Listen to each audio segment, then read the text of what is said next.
Welcome back to Somora Stories. Tonight, we journey deep into Russia's Ural Mountains, to a frozen, desolate landscape where a chilling mystery was born. In 1959, 9 experienced hikers met a bizarre and terrifying end. Even today, the truth of what happened remains buried under a blanket of snow and secrecy. This is the haunting story of the Dyatlov Pass Incident. In late January 1959, a group of 9 students and graduates from the Ural Polytechnic Institute, led by the capable Igor Dyatlov, embarked on a challenging ski expedition. They were young, strong, and prepared for the brutal conditions of the Russian winter. Their goal was to conquer the icy slopes of Kholat Syakhl, a mountain whose name, in the local Mansi language, ominously translates to Mountain of the Dead.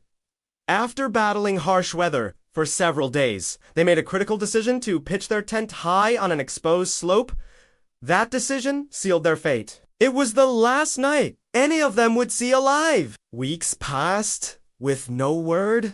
When a search party finally reached their last known location, the scene they discovered was baffling and horrific. Their tent was abandoned, but strangely, it had been sliced open from the inside. A trail of footprints led away from the shelter and into the sub-zero darkness. The hikers had fled in a state of sheer panic, so desperate to escape that some were wearing only socks, while others were completely barefoot. The searchers' first grim discovery was 2 bodies found near the edge of a forest, frozen solid next to the remnants of a small, desperate fire.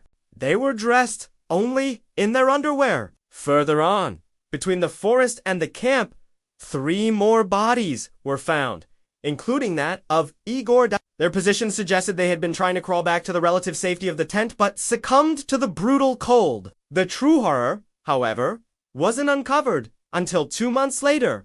Buried under more than 10 feet of snow in a ravine, the final 4 hikers were found. Their injuries were catastrophic. 3 of them had suffered severe internal trauma, with crushed ribs and fractured skulls, injuries comparable to a high-speed car crash. Yet, mysteriously, their bodies showed no external signs of a struggle. 1 woman was missing her tongue, and 2 others were missing their eyes. And perhaps the most unsettling detail of all, the only footprints found in the vast expanse of snow were their own.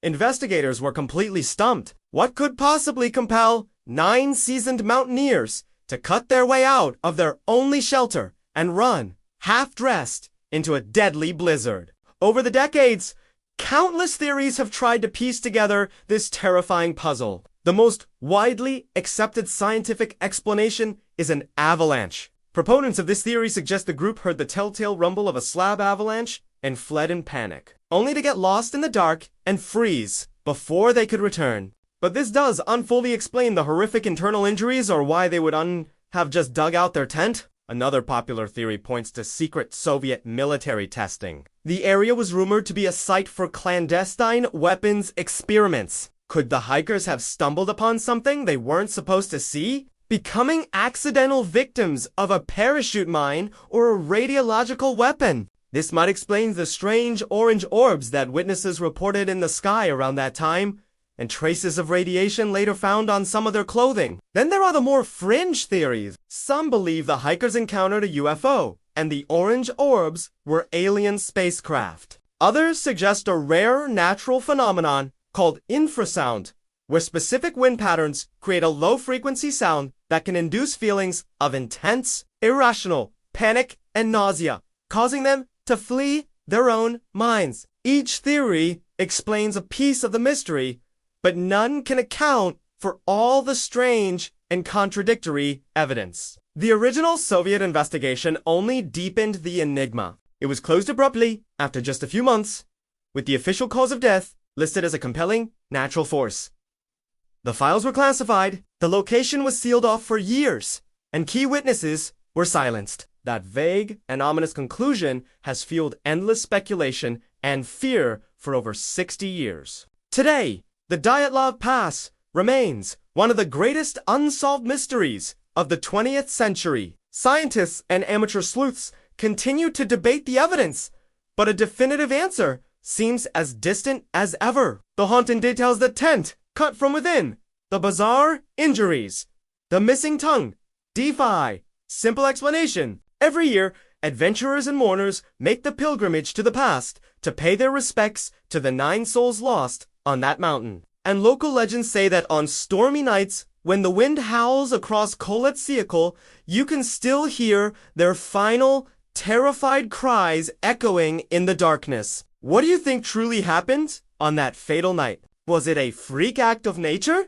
a military cover-up, or something far stranger? Let me know your theory in the comments below. Thank you for joining us on this dark journey. If you want to explore more mysteries that defy explanation, be sure to subscribe to Somora Stories. We'll see you next time.